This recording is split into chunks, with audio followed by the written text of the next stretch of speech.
You're all right.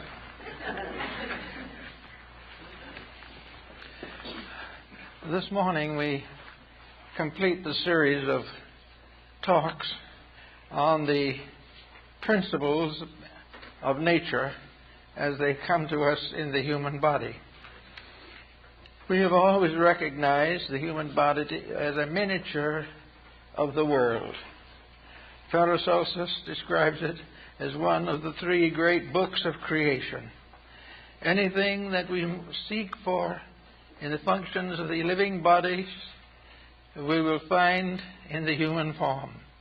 If it is not in the body of the human being, then it is not part of the material nature to which we belong.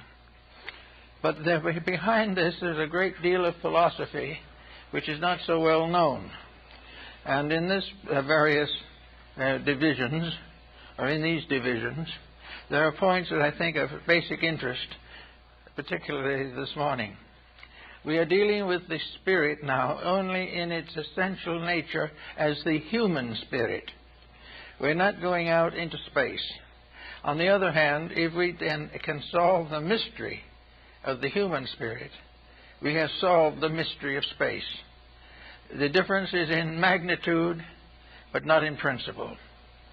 Therefore, we start in with the study of the spirit, and we begin to study it in terms of Bible literature, because we have a great many keys in the Holy Scriptures. Actually, we find, therefore, that in the beginning there was space, and in space there was an eternal power. This eternal power we call God. We do not know what it is really. We cannot experience it in its fullness. We cannot know exactly where it might have begun, if it ever did, or where it might end, if it ever does. But for all practical purposes, the Spirit is the eternal foundation of all change. All mutations take place within it, but Spirit itself is never divided. This was one of the Pythagorean theorems. And in space itself, it becomes more or less the negative polarity of God. In space, we have a symbol of a vast immensity within which creations of uncounted worlds come into existence. The astronomer beholds part of this mystery, but he has found no answer to explain it. We find many, many evidences of the presence of these universal principles, but we cannot solve their origin or undermate their destiny. So we have to take certain things for granted. Now, in our own physical life, we have a combination of circumstances. We might liken this life to an electric light bulb. When the light is turned on, the bulb shines, and we have light. Someone turns off the bulb, there is no more light. After a while, the bulb itself will burn out. Maybe it will give 100 hours or 500 hours, but ultimately the bulb will burn out. And someone is apt to say at that time that the light has died. It hasn't. It is the bulb that is worn out. And in the study of the human being, this is particularly important. The human being never really dies. It is only the bulb that is burned out. The body of the human being is so involved in the material substances of existence that the wear and tear of the spirit within, attempting to manifest outwardly, results in the course of time of the bulb burning out. The more advanced the individual becomes, the more he shelters and guards the light within himself, the longer the blaze will continue. But ultimately, it has been said in the ancient writings, all compounds must be dissolved. The great compound for man is spirit and body. This compound must ultimately be dissolved. But how is it to be ultimately ended or changed? It is to be ended or changed by transformation and transmutation. The individual as a being never dies. It is only the body which, becoming exhausted of potential, is no longer able to carry on. But with more discipline, more understanding, and more insight, the spirit has a longer duration. The growth of the person, the unfoldment of the nobility of the individual, the positive use of its creative and constructive skills, all these things help to lengthen the life of the bulb. They all help the individual to transmute or to create a new level of understanding. And each level as it rises is more subtle, more gentle, more permanent than those that have gone before. Therefore, evolution for man is a gradual unfolding of the body to permit the light to shine through. And the more highly evolved the person becomes, the more beautifully the light does shine through. So this morning we want to take a little study of some of these factors to see if we can make them a little clearer. In the Buddhistic doctrine, we find a study of the planes or levels upon which the human being functions. And we find these levels based largely upon Hinduism in the understanding or interpretation. According to not only the Eastern teachings, but many of the Western schools also, the proper abode of the spirit in man is in the apex of the left ventricle of the heart. The spirit rules from the heart, the mind rules from the brain, and the body rules from the solar plexus and the lower gangulated structures of the body. Therefore, we begin with Buddha's transmission of the idea of the Septapana cavern. The Septapana cavern was where the Buddhist initiates of ancient times received their private or deepest instruction. When they really wished to know the real law, they departed from the general group and retired into the cave of 7 rooms where they could meditate in peace. The cave of 7 rooms is, of course, the human heart. And it is here that the peace and silence and transmutation takes place. It was there, according to Buddha, that through the quiet contemplation of life, the individual came as near to the spiritual truth as it is possible to do in an embodied state. So out of the Septapana, the cave of the 7 rooms, came the Arhats and those who were to carry on the blessed doctrine until the advent of the Maitreya. And they actually also, according to some of the psychic peoples, I think of Andrew Jackson Davis for one, the heart is connected with the head and with the crown of the head. And according to mystics and some psychics, when the time comes for a severance between the body and its indwelling spirit, the functions of the body in the magnetic field are all drawn together, and all the energies and principles of the organs, because each organ has its own living entity. All of these entities, all of the spirits of even the smallest drop of blood, converge toward the heart. And when they reach the convergence point, they become ready for transmission. They then ascend through the central Sushumna Nadi, or the great tube in the spinal cord, and come to the crown of the head. And the crown of the head, there is a spot which is the last to solidify in the baby.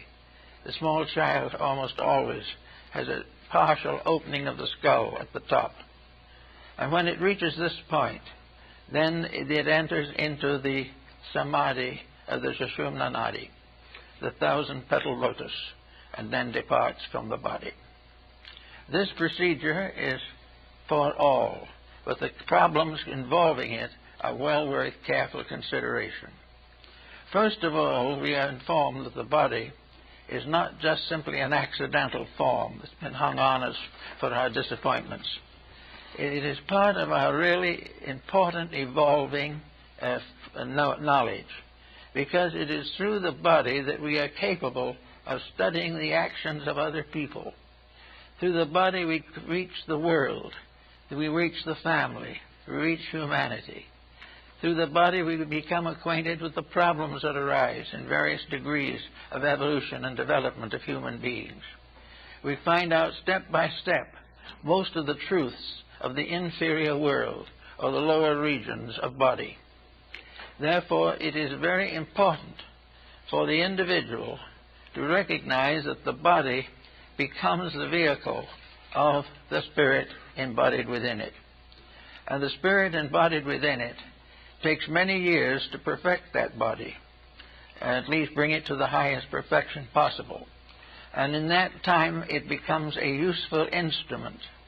But today, most folks are not interested in thinking of the body as a vehicle or an instrument of growth. They think of it merely as an organ of extroversion. They think of it as a source of pleasant or unpleasant happenings.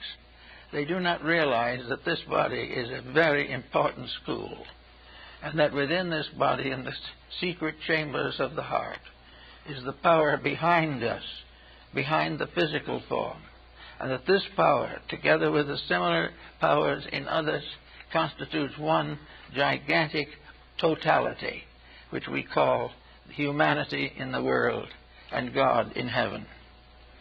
This quality we then begin to analyze a little bit.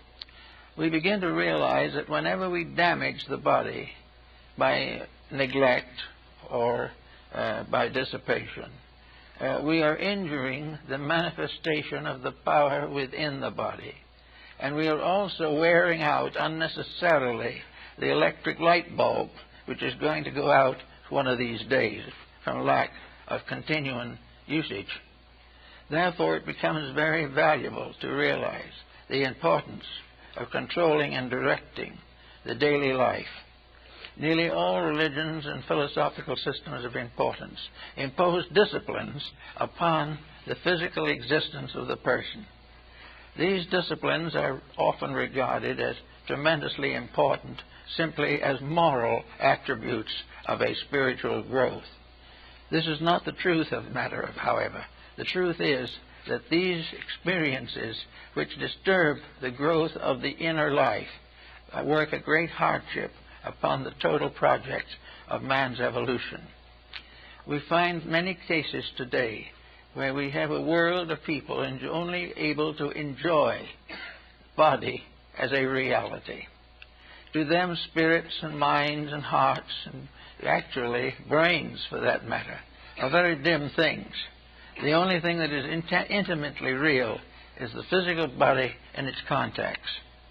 And this is probably one of the greatest mistakes that we make, because the physical body is not the reality and never can be, because it is something which we are here to outgrow. Now, the inducements to outgrow the body are of several kinds. One of the inducements, the most common, is that we wear it out or dissipate it into a condition in which it is unable to function. Therefore, we are in a way neglecting it out of existence. Another way we use it is by overtaxing it and making a greater effort than the body is capable of supporting. And that way we also reduce its efficiency. Then we also devote it to false projects, among which, of course, are nearly all of the material activities with which we are involved.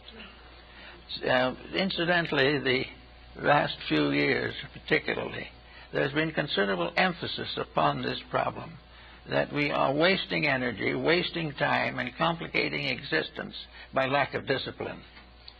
Yet most people will not discipline themselves until they have to. And nature, in its wisdom, made health problems to help this disciplining, and then in society created wars and revolutions to indicate what man should not do. But there is no way of coaxing him into a state of virtue. He is not yet old enough and wise enough in his understanding to voluntarily correct his own faults without some inducement.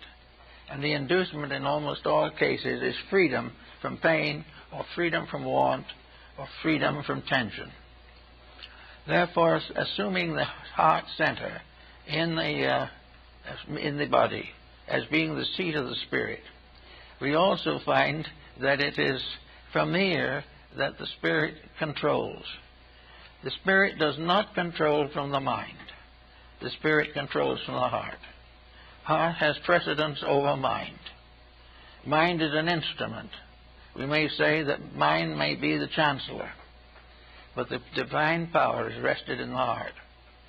And therefore, as the individual comes closer and closer to the heart doctrine, he comes closer to relaxing away from the pressures which disturb or destroy him. It is absolutely essential for the mystic or the individual seeking further spiritual growth to live with a strong heart focus. This means thoughtfulness of other people. It means charity. It means kindness.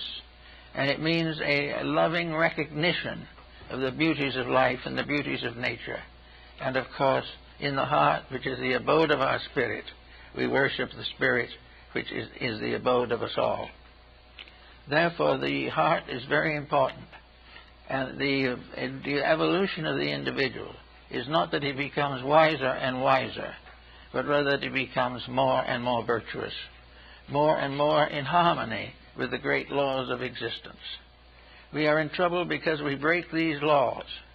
And when we break these laws, we come in conflict with the law as it emerges from the Spirit or God within us.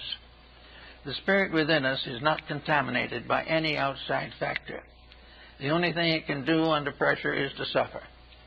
And when the heart begins to suffer, we find a great many difficult emotions. And among some of them is the emotion of regret, and sometimes the emotion of hatred or things of this nature. But always the heart has to lead, because it is the seat of our immortality. And as it leads more and more, we find that the body reacts more and more constructively. The body has really no desire to take over.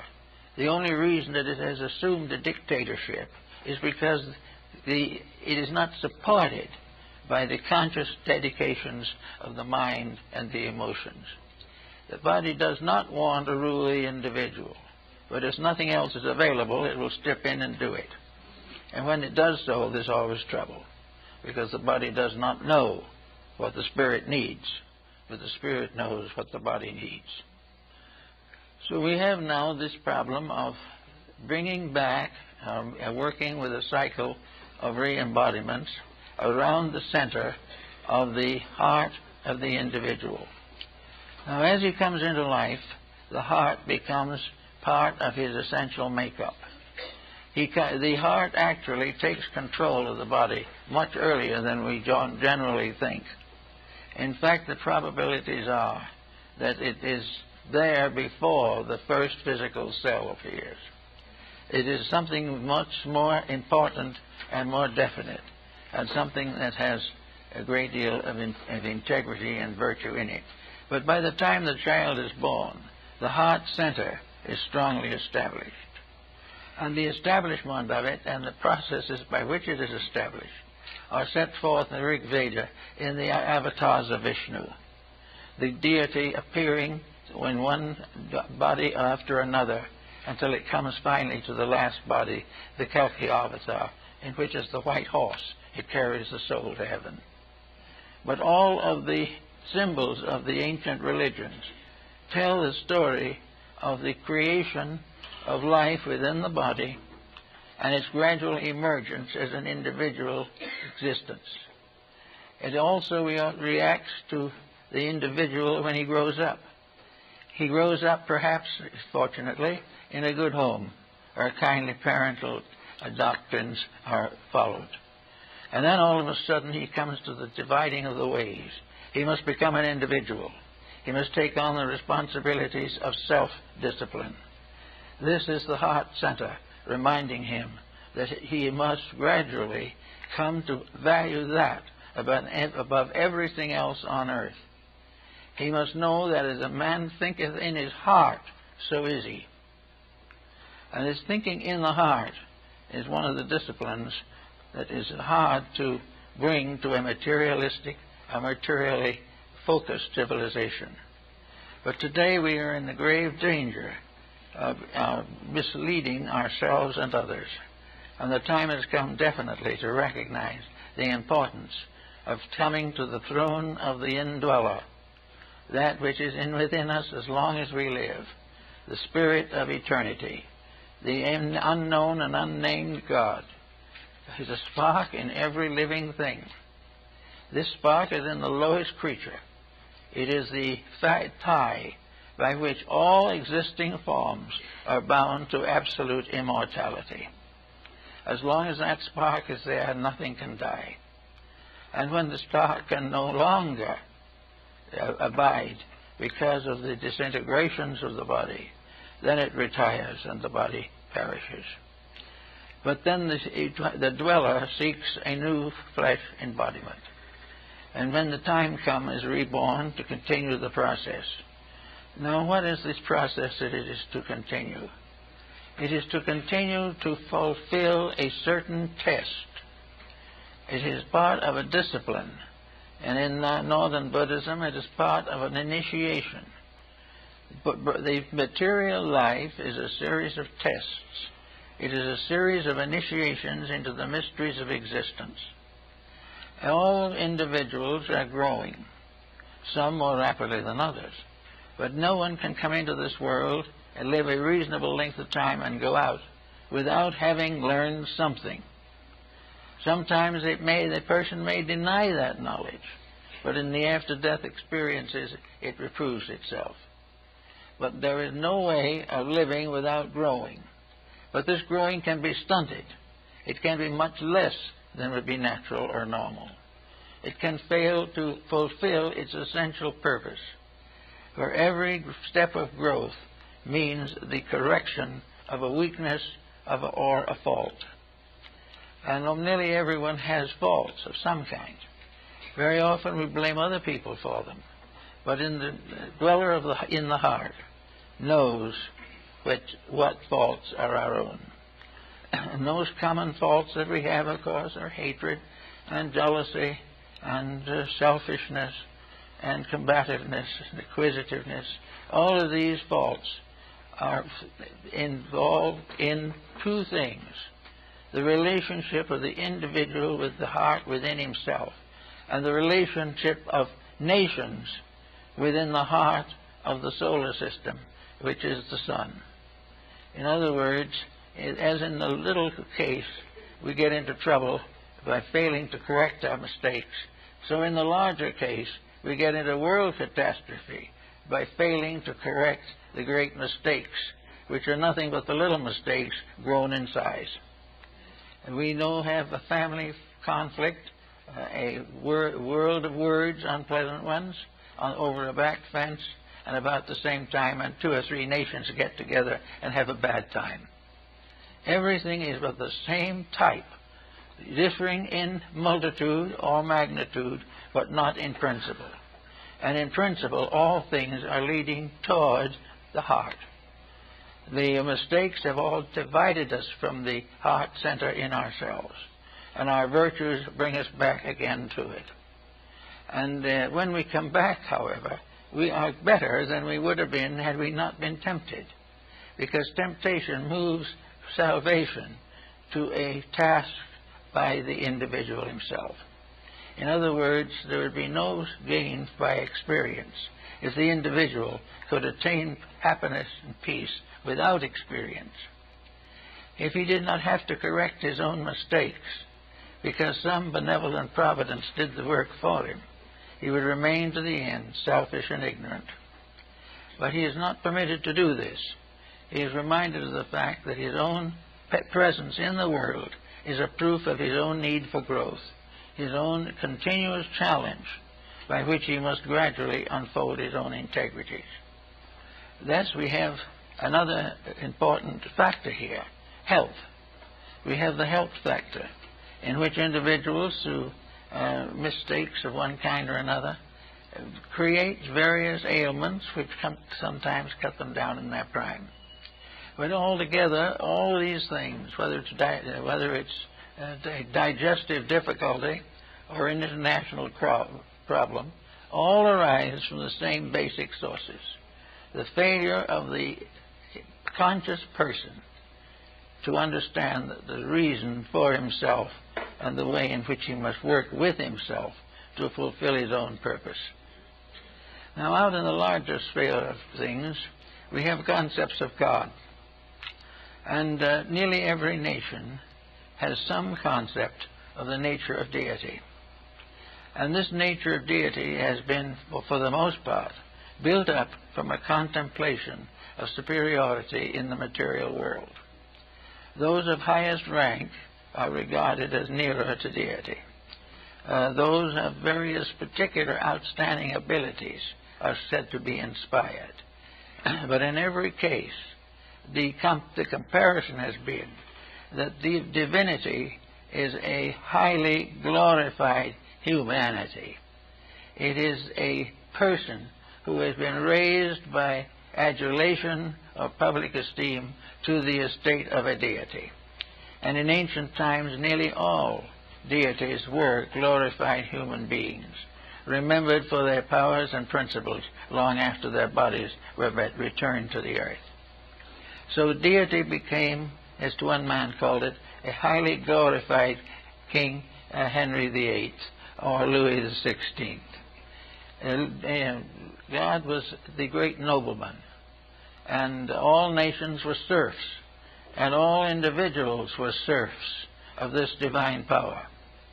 This has been gradually changed, particularly by Luther in the West, to the realization that the supreme overlord is not a Henry VIII, but that there's only one real ruler, and that is Spirit itself. Everything else is a false ruler. But the false ruler must continue until the community or the world earns the right ruler. We must have the difficulties until we outgrow them. And there is no way of outgrowing them vicariously. There is no way in which, through a formula, we can grow. The growth must be real, and the growth must be tested by the power that is seated in the heart. When the heart power is satisfied, we are right. When the heart power supports us, we are right. But up to that moment or that time, we are in various degrees of rightness and lack of rightness, which we call the ordinary living conditions of humanity. So we find in the stories of the incarnations that we have a broad platform, assuming for general purposes that the human being, in order to fulfill the destiny for which he was created, will probably pass through approximately 1,000 embodiments. Now, this is probably an inexact figure, but it is, in principle, is obvious or indicative. During this period of time, the entity is learning step by step, and each of the embodiments is one day in the school of the growing spirit. Each day is a struggle, each problem must be faced. But out of it all comes a gradual enrichment. And this is well set forth in the Bhagavad Gita. The spirit was never born, and the spirit will never die. But it will be embodied in various forms, and the forms will live and die. But that which is true goes on, and the only thing that it takes with it is the enrichment of its own spiritual insight. Actually, as the Hindus believed, we are all in a way gods in the making. Because when we become wise enough to run our own affairs, we will be paid masters over greater things. The purpose of all evolution is to produce those stars that shine in the sky, and beyond those a great silence in which eternity abides forever in its own perfection. These things we have to learn by degrees. So the one thing we can do, however, is try to create an easy relationship between the Spirit in the heart and the daily conduct of our lives. We can do all that we can to make the Spirit happy. We can do what we can to fulfill its natural instinct to know, to grow, to think, to hope. We can also gradually get rid of the weak spots in the armament of our lives. We can learn how to adjust to circumstances, not for the circumstance's sake or for our personal sake, but because it is the way in which we worship the powers of life. Actually, virtue is the instrument of worship. The individual grows only by what he does. His words do not count very much. He is only able to guarantee that which he has performed by the definite effort of his own consciousness. Now, nearly everyone has some virtues to their credit, some more than others, but mostly we have quite a bit to our credit. And for the most part, we are respectable, kind-hearted, well-intentioned people. But somewhere in our compound nature, there still lurks a great deal of subtle difficulty. And it is because this difficulty is subtle, not quite so obvious, that we have a tendency to struggle desperately against it. In the way back times when battles were solved by throwing rocks at each other, problems could be solved rather simply. But now it's all much more complicated. The surface problems that annoyed our ancestors are very largely no longer dominant. But in their places, the submerged processes have come to the surface. They are much more powerful, much more difficult to handle, and much more rewarding when they are correctly handled. Right now, we have in the world a definite struggle for peace. Everyone is beginning to realize the tremendous penalty for hatred and discord. Everyone is looking for some way to find peace. And many suggestions have been made in this direction. But if you want to know really the answer, the problem will be to work out peace in your own life. And you will realize the difficulties that arise on this effort. That it's not as easy as it looks, because the pressures and tensions of living bring you into constant contact with people you cannot control, and who will not see it your way, or who will not become honest simply because they are told to become honest. And the individual gradually weakens and joins them, or weakens in discouragement and departs in sorrow. This means that we have new and better lessons and bigger lessons to learn. And now, in the next 25 or 50 years, we have got to solve most of the problems in society that we are now fighting with under our own skin. The war begins inside of us. Hate begins inside of us. All of the pollutions and all of the temptations and the massacres and all the miseries of life have their final origin inside of us. We no longer would permit some of them to break through. But when a great number of these people, all more or less inadequate, get together and combine, they form a terrible force. So we have to work with those problems. There is no way of outgrowing the problems of society except by outgrowing them. They cannot be legislated. They cannot be forced upon us by laws or by rules or by penalties. They must come through growth. Peace is when the individual has discovered that it is a greater truth than conflict. It is coming nearer and nearer to the core of life. Now, the spirit within us has its own functions. It has its own virtues, and peace is one of them. Peace is very important. Let's see a little bit about it. We will say to begin with that peace is a spiritual quality. It is something that belongs to the over realities of existence. The germ of peace is in us. The germ of peace is in that heart center where we hope to build the beginning of the golden wedding garment described by St. Paul. But we have now a peace center. What are we going to do with it? Well, there are lots of problems in peace. We would probably all like to have peace, but there are difficulties. One is we don't speak to our neighbor and they don't speak to us. That is a small thing, but it's not peace. Another time we have a big political conflict. Everybody wants something different. It ends in confusion. There's no peace, and solutions are not found. We have many, many occasions in personal life where we resent people, where we hate people. I work a great deal with people, and I know many who have never spoken to a relative in 25 years because of a grievance or a grudge. And yet, with that grievance and with that grudge, they consider themselves to be highly spiritual people. But it doesn't look that way from the outside. Actually, the heart center is constantly impelling us to correct all aggressions and all indiscretions, to make life beautiful, to make living a gentle and kindly experience.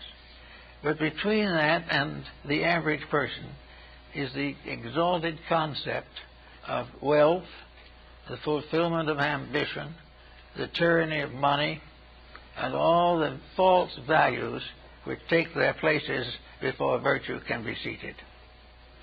So we do not accomplish this peace. And we talk about it, and we have all kinds of thoughts, but then another war breaks out. We are not learning. Now, from occult philosophy, perhaps, or at least from the esoteric doctrines, we get a realization of the values involved, but they are so difficult and so ultimate that the average person doesn't even try to meet their demands. They consider that it's much better to die in a half-conscious condition than to struggle with the pressures of self-improvement. But nature isn't going to let us get away with that. Little by little, that virtue is thrust upon us. Day by day, things become worse unless we make them better. Now, as we look around us in the world today and see all these problems, we say to ourselves, what are we going to do about it? What about ourselves? If the war breaks out, are we going to be one of the first casualties? If we have a very serious earthquake, are we going to be casualties? We don't know for sure many of these things. There's only one answer to all of it, that whatever may come, we can carry it with peace. That within ourselves we have the strength to meet adversity without compromise. And without compromise, we are safe. And we are never going to be so hurt that we cannot recover. Whereas without this integrity, many have already committed suicide and many more will. All this works back to the God within. When we make peace with that, we have it. Until we make peace with that, there is nothing but uncertainty. The philosophers of old realized this, and they had various names to indicate these principles. They talked about the various orders of deities and the various orders of principalities of the invisible world. They also tell us many legends and fables about the world as it was before the deluge, in the ancient times when there was peace upon the earth. And we learn from our own scriptures of the beautiful Garden of Eden. Now, the Garden of Eden was a direct production of the principle of God founding the material existence. The Garden of Eden was the nearly perfect production of spirit. In its own natural form and natural state, it was at peace with all things. It was a paradisical sphere, and it was here that man studied the sacred writings, and his teachers were the angels. All of this is symbolical language, but it stands for a great meaning, for a great mystery. And that is the mystery of the material existence in its own purity. The material existence was not a world originally of pressures and of tyrannies, but into this world came Adam and Eve. And Adam and Eve, for one reason or another, were captured by the web of ulterior motive. They became involved in relationships which were not according to the doctrine that created Eden. So they were cast out of the garden and were set out into the world. And the world as we have it today is Eden polluted. It is Eden gone. It is Eden that is no longer in the valley of the Euphrates. It is the Eden that is no longer in the high Himavats or in the mysterious temples along the Niles of Egypt. It is no longer here. There's only one way now to find this Eden again, and that is in ourselves. We must restore it in our own conduct, in our own inner life. And what do we mean by an inner life in this case? We don't mean just the job. We don't mean just the dinner and the meals, or the taking care of the children, or the eternal and inevitable television program. We don't mean that.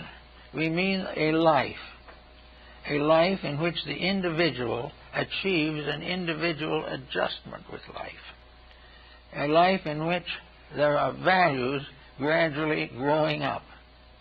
Now, if there are values growing up in the lives of parents, the children will grow better. If there are new values growing up in children, their relationships with elders will be better. In every case, we have 24-hour days. And as part of that day, to quote even a character that's not so popular right now, Muhammad says that the 24-inch gauge is the measure of the individual. 3 times 8 hours makes the 24 hours of the day. These 24 hours are 8 hours for labor, 8 hours for rest, and 8 hours for growth.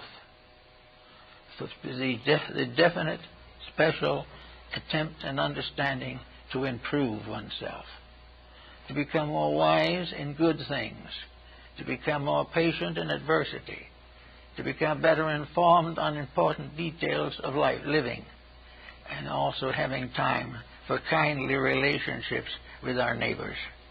In other words, we have to make a selection in which every day there is time for growth. Without some time set apart from growth, it will not going to make too much difference maybe in the long run, because we will keep on coming back pestered with the same problems until we grow up. We can do it maybe in 10 lives, it may take 100, but we will ultimately do what is right. And the struggle to do what is right is now for us, or for many people, a terrible, terrible task. The idea of turning off that television is more than the average person can stand. And furthermore, turning it on is more difficult than turning it off.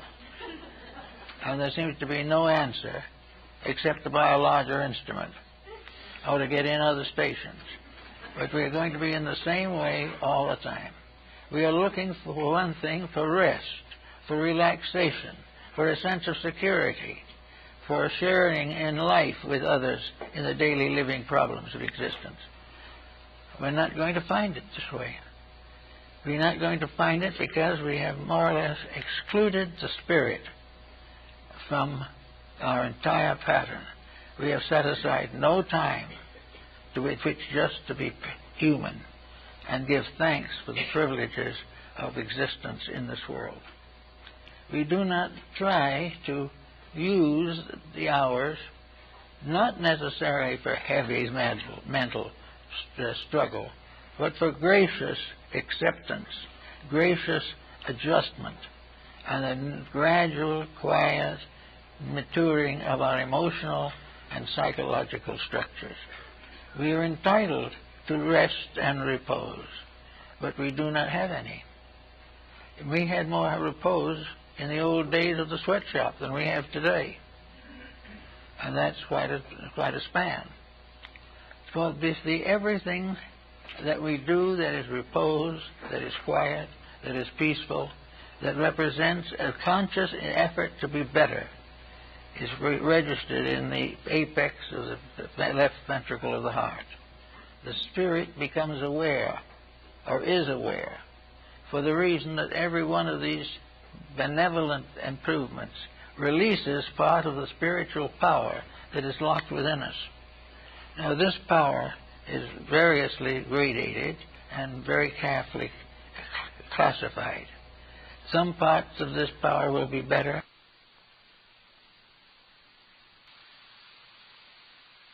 If it helps our digestion. Other parts will help us to get along with our children better. Some other part will help us to be better citizens. Still another will help us to get off of narcotics. We have all kinds of potential help for anything that we need. But the individual must make the first step himself. As Buddha said, the long journey, which is evolution, begins with a single step. And each of us must make the first step or two in development of our inner lives before we can begin to get the support from that which is within ourselves forever. We must wake the sleeping power that rests in the heart. Now, when we waken that power, then we go through this transmission of records and changes into the higher bodies.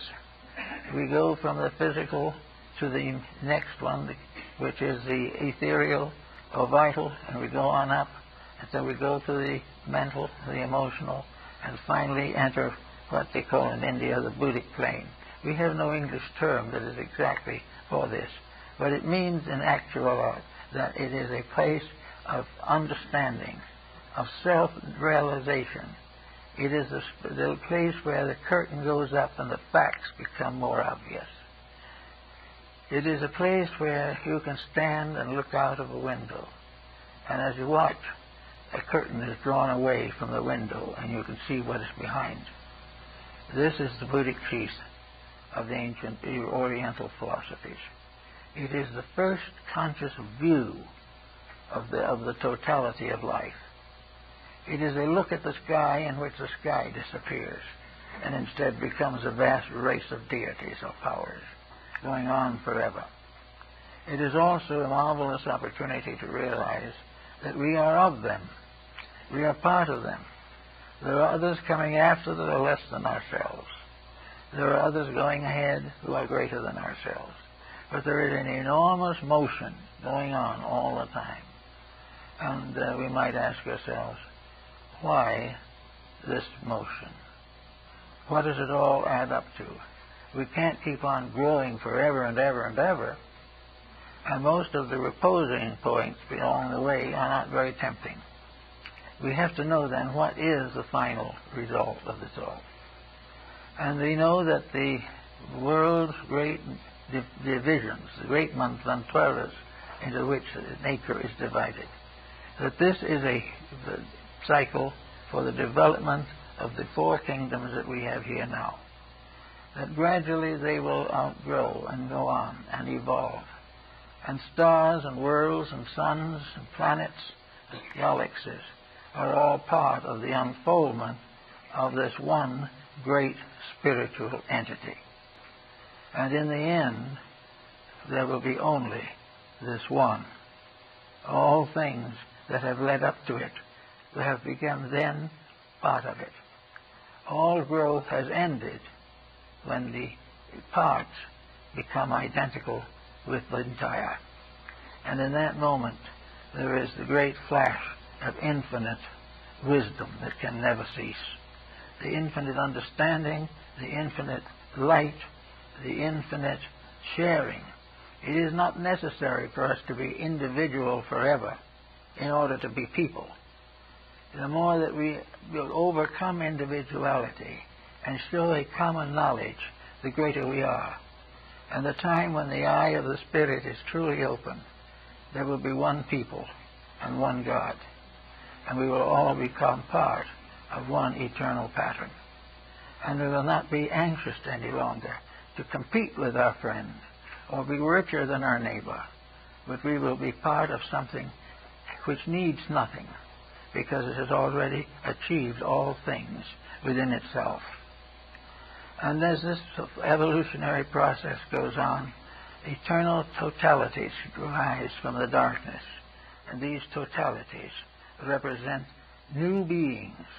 When humanity becomes one creature, it will become another being, and this being will create other worlds to go on and on. But in the end, there will be no sense of growth in this being.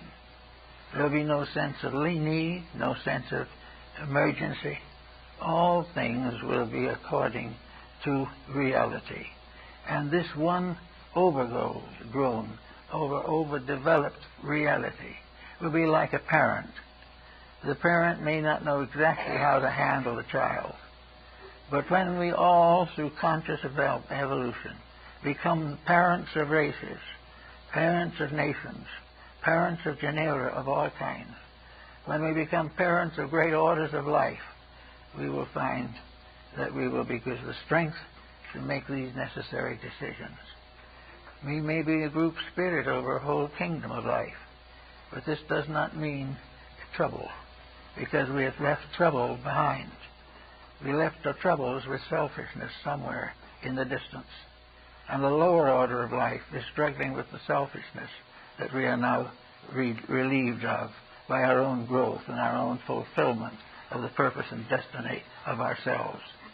So we go on, but we become more and more one, until finally we don't need to see with the two eyes. For when we see with the one eye, we see all things, and we see the same thing that we see as we think of God as seeing. Somehow we realize or believe that the divine power is aware of all things, that recognizes even a sparrow's fall. Well, that probably is true. The all-power is as perfectly aware of the sparrow's fall as it is of the great space collapse or something, because it is now only one, and we come into a new dimension of intelligence. Intelligence becomes universalized even before consciousness does. Suddenly there is only one mind, and we are all part of it. And this one mind flashes inside of all of us and brings us into peace. When we understand mind, we will all be friends. When we understand emotions, we will all be kind.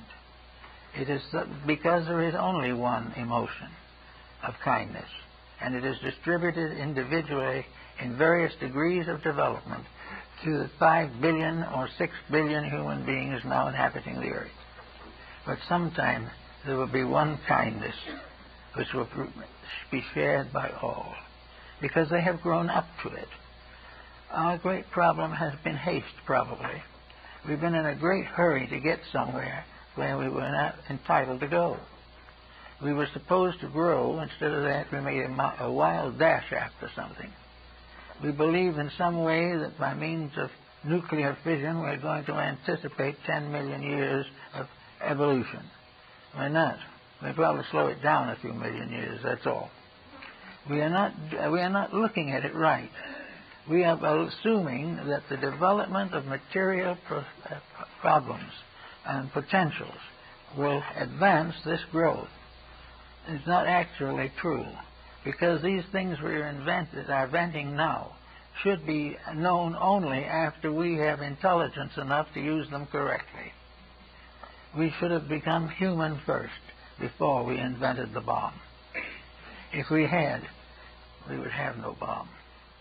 But by failing to grow inside of ourselves, we have permitted nations to destroy each other and endanger the survival of all. Today we have another emergency coming in. And against this emergency, we are trying to build people who can understand the values and can realize that it is possible for us to get together and work out problems constructively. Now, it may well also be that in these great stress periods, that circumstances will arise which we cannot control. We have not become wise enough. So therefore, we are able only to destroy ourselves. We do not know any better. But here's the rub. No one ever destroyed himself or anybody else. All these things are part of an illusion. The illusion based upon the inevitable reality of the obvious, where everything that you see is real, everything that you do not see is unreal. When the very actualities are that the things that are real are mostly invisible, but very real within the person. And all the virtues that we need to correct the outside condition are present within our own natures. But we have to develop them. We cannot affirm them. There is no use writing petitions with them. It must be a gradual, inevitable unfolding of the relationship between ourselves as persons and ourselves as principles in life and space. The entire solution to the human life wave problem lies in the outgrowing of the ignorance, even as in the growth of the small child. The problem is to bring it up to maturity. Now, if you took the small child today in the environment in which we now function, we know that most parents are having many difficulties. The child is precocious. The child has all kinds of whimsies. It can be terribly annoying. It can be very bitter in its attitudes. It can be hopelessly extravagant. It can avoid all work and responsibility. And the parents get into more and more difficulties. But this is also true in the great composite child, the human race. The human race is spoiled at the moment, badly so. But it's spoiled with things that cannot succeed. It has created an artificial world out of harmony with a natural world which is magnificent in itself. We have suddenly tried to create something better than good, and have found only something that is worse than bad. We do not have the right attitude on these things. We have not been willing to accept these realities. Francis of Assisi was well aware of this. He came from a rather bad background. He was a rather dissolute young man. But when he became aware of the spiritual values of life, it completely altered him. And he became about all he could in those days, a member of a religious house. Today, we've got to make the world into a religious house. A few people retiring into monasteries won't do it. This whole world has got to take on a little bit of the looks of a monastery or a convent or something in which there are people who are self-disciplined. This point has been strongly made by the Zen masters of Asia, that there's nothing that you can talk about, there's nothing you can affirm, there's nothing you can read about, there's nothing that you can talk about that does anything unless it is accompanied by an appropriate action. If you believe in peace, you practice it. If you believe in forgiving mistakes of other people, you start right in forgiving them. But all the talking in the world will not correct anything unless it leads almost immediately to an action consistent with itself. So all the way along, we are fighting to bring through the divine state that we lost. Paradise has retired with God into our hearts. It is still there. The God of ages has never passed on and never changed. But in its infinite manifestations, it has come to be known by various names. And in our little world, in which each of us has a spark of God in ourselves, we want to name one of the sparks John and another spark Joanne. But they're the same spark, and there's only one. But they are apparently separate. And for every argument between two peoples, we have a symbol of an argument between two parts of ourselves. Because all arguments can find their root within our own natures. So it becomes very interesting to study some of these things.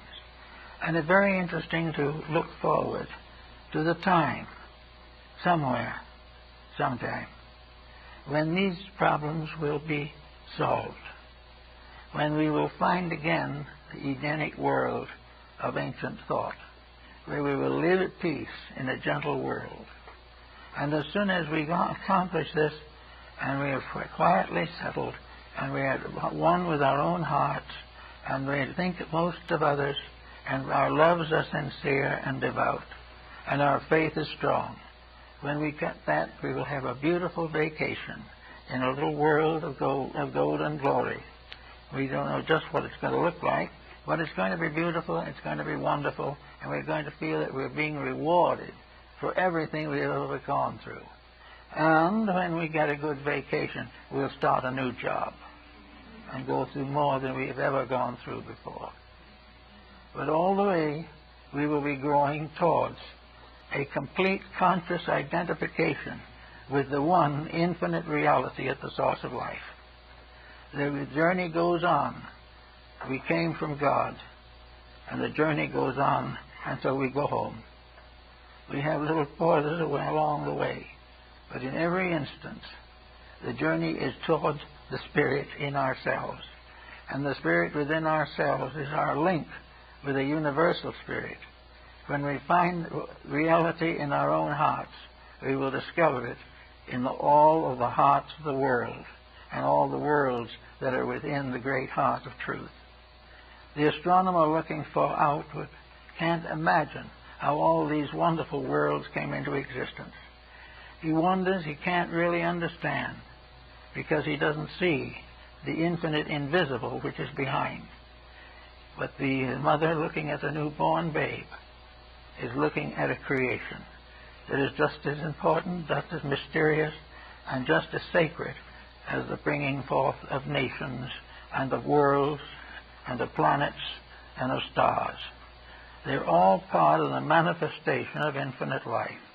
And when the human being is able to adjust his personal consciousness for the mysteries of eternity to come through him, he will find that he has a very nice and peaceful time ahead. He won't be lazy. He won't just go on just hoping that there will be new legislations and he'll get more for his money. Nothing of this nature. All that is lost because barter and exchange, as we know them, are not for the right motive. If barter and exchange is in order to make profit, then we are truly material, and we have made a divine adjustment with a material situation that never can improve. But when we share with others, or we trade with others, or we exchange with others for the common good, to bring peace, to bring happiness, and share together in both our abundances and our shortcomings, we will then have a brotherhood of humanity. And when we have a brotherhood of humanity on earth, we will discover the unity of God in heaven. These things are interrelated in a strange and wonderful way.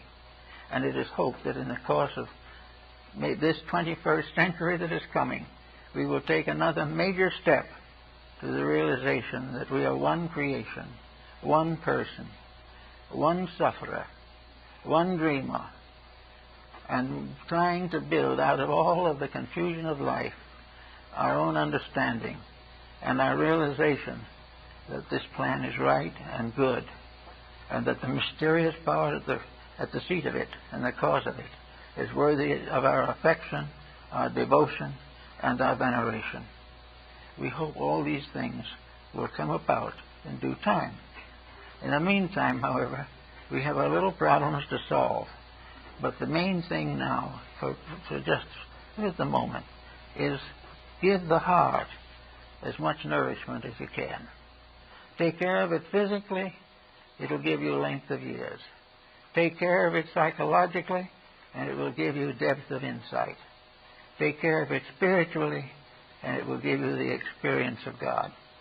All these things are part of the great experience, And the road that leads to God is always through the hearts of living things.